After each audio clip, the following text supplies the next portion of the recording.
May lilinawin lang tayo at ipapalog kay Miss Susan Toots Ople.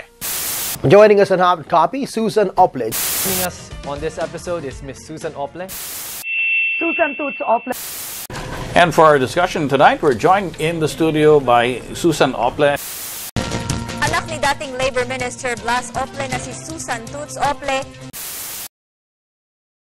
I'm Susan Ople, friends call me Toots, and I'm the president of the Blas F. Ople Policy Center. Our mission is really to help distressed workers wherever they are.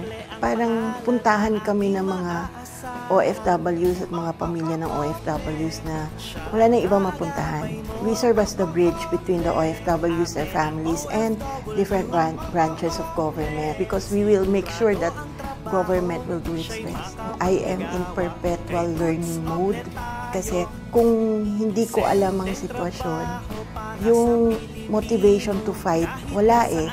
Advocacy ko really is against human trafficking and illegal recruitment, age discrimination in the workplace. It's not work. It's really just helping people out. Yung unang yakap pagdating nila na kasama yung asawa, yun na yung the best prize of all.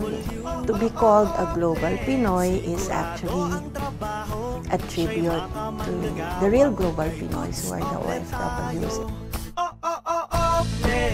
Siya ang kaagapay mo. Ate ng OFW.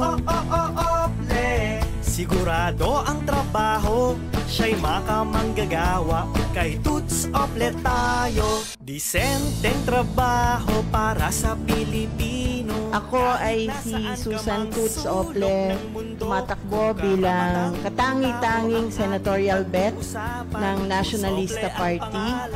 Kasama ko sa kampanya, hindi lang sa COSA, yung ating mga milyon-milyon na OFW. This will be the very first OFW-driven, social media-oriented national campaign.